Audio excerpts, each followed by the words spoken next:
Good evening students. Manas classes में मैं भगवान दास आपका स्वागत करता हूं।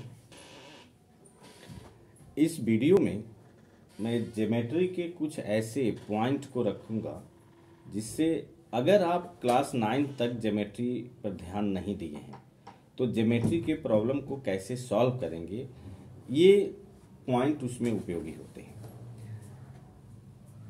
देखिए, ज्योमेट्री के प्रॉब्लम बहुत ही आसान होते हैं, बस थोड़ा सा उसमें समझने की जरूरत होती है। इसमें कुछ फंडामेंटल चीज है, जैसे पॉइंट है।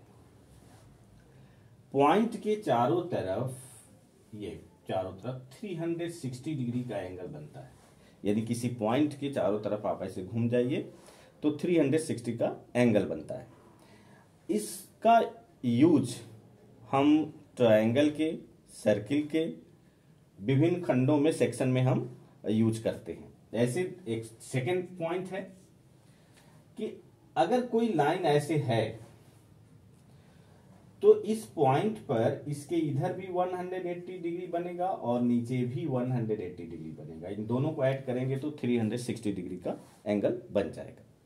इसका यूज हम किसी एंगल को निकालने में करते हैं। जैसे मान लीजिए कि कोई ये लाइन है, इस वक्त कितने भी ये एंगल बने हैं, ये इन सबका सम 360 होगा।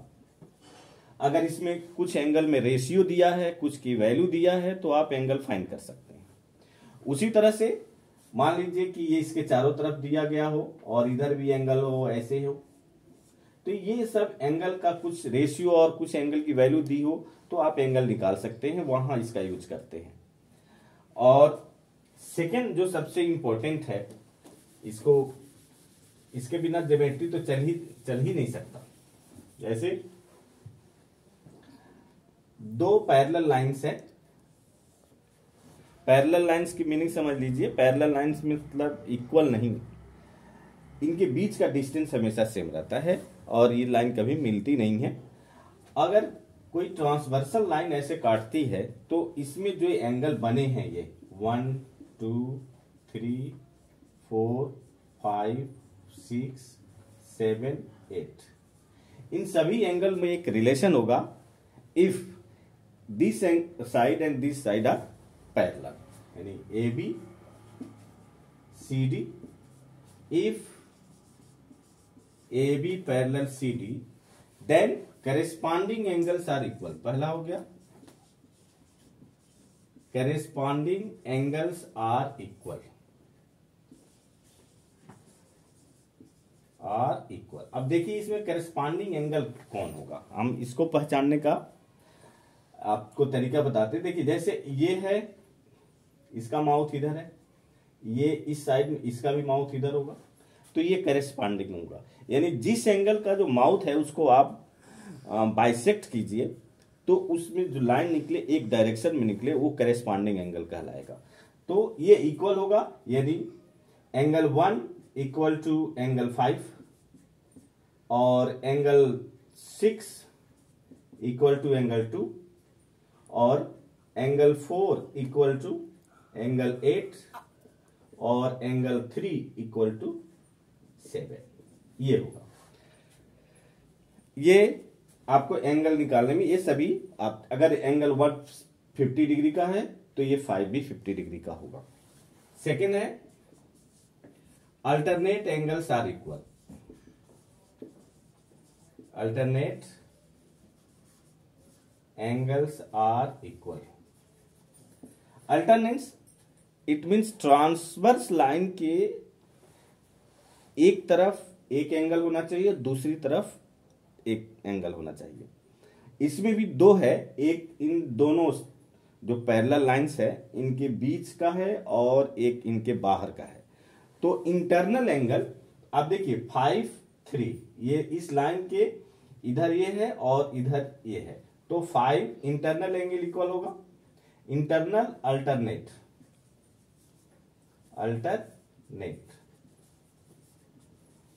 तो इसमें आपका 5 इक्वल टू 3 और 6 इक्वल टू 4।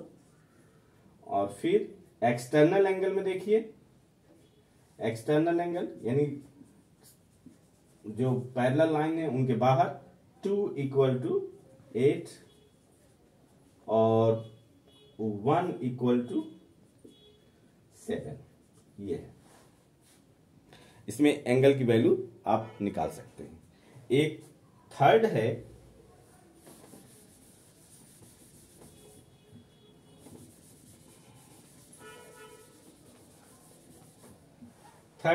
सम ऑफ को इंटीरियर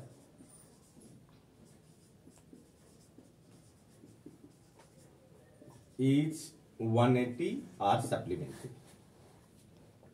यानी को इंटीरियर मतलब एक साथ, जैसे हमने अल्टरनेट किया था उसी का उल्टा को इंटीरियर होगा। मैंने एक तरफ जैसे 4 और 5, 3 और 6, तो इनका सम 180 होगा। 4 प्लस 5 इक्वल टू 180 और 3 प्लस 6 इक्वल टू 180।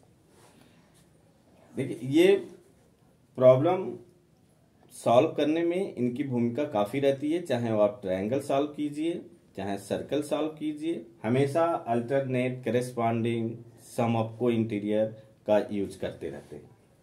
अब यदि हम सीधे प्रॉब्लम पर एक चले, जैसे मान लीजिए एक थ्योरम होता है बीपीटी, बेसिक प्रोपोर्शनलिटी थ्योरम। अब देखिए बेसिक प्रोपोर्शनलिटी थ्योरम क्या है। बेसिक प्रोपोर्शनलिटी थ्योरम, अगर किसी ट्रायंगल में 3 साइड्स होते हैं ए बी सी, ट्रायंगल में 3 साइड्स होते हैं। बेसिक प्रोपोर्शनलिटी थ्योरम ये बोलता है कि अगर ट्रायंगल के किसी एक साइड के पैरेलल कोई लाइन खींचा जाए तो वो जो रिमेनिंग 2 लाइंस को काटेगा वो एक सेम रेशियो में काटेगा। जैसे अगर मान लीजिए बीसी के पैरेलल ये डीई कोई लाइन है तो आपका AD by DB equal to AE by EC होगा। ये बीपीटी है।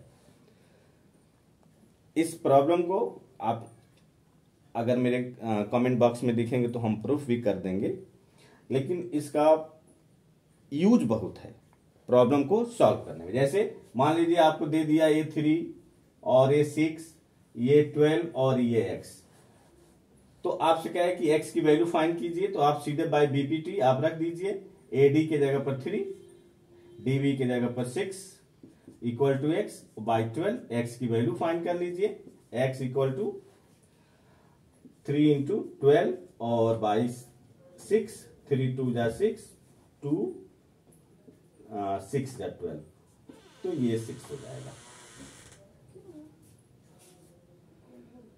तो आपका ये क्या हो जाएगा, 6 हो जाएगा। ये बीपीटी का यूज है। और बीपीटी के और भी इसके फॉर्मूले को हम दूसरे रूप में भी निकाल सकते हैं। जैसे मान लीजिए कि हम AD और बाई DB है और इसमें दोनों तरफ हम 1 ऐड करते हैं, दोनों तरफ ऐड कर दिए, फिर क्या हो जाएगा, AD plus DB by DB equal to AE plus EC by EC। तो ये क्या AD plus DB from figure देखिए क्या है, ये AD plus DB from figure क्या हो जाएगा, AB हो जाएगा और बाई DB इक्वल टू उसी तरह से AE प्लस EC बराबर क्या हो जाएगा, AC हो जाएगा और बाई EC। इसका मतलब ये भी आपका एक बीपीटी का फॉर्म आ गया। इसका मतलब कि AB by DB equal to AC by EC है। उसी तरह से आप प्रूफ कर सकते हैं कि AB by AD equal to AC by AE भी प्रूफ कर सकते हैं। आप इसको पलट दीजिए और पलट करके उसको दोनों तरफ 1 ऐड कर दीजिए, आ जाएगा आराम से। तो ये एक महत्वपूर्ण है।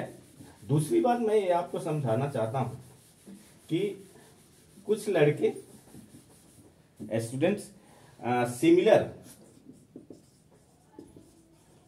और कनकरेंट में अंतर नहीं कर पाते। सिमिलर मतलब एक जैसा होता है, जैसे बाघ और बिल्ली। बाघ बिल्ली एक जैसे हैं लेकिन लेंथ में बराबर नहीं है।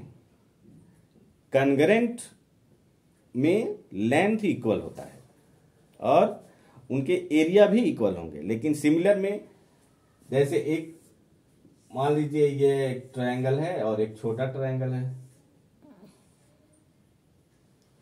ये दोनों सिमिलर हो सकते हैं। मान लीजिए ए 60 डिग्री है, ए 60 डिग्री है, ए 60 इसका भी 60 डिग्री है, तो ये सिमिलर हो सकते हैं लेकिन कॉन्ग्रेंट नहीं हो सकते हैं।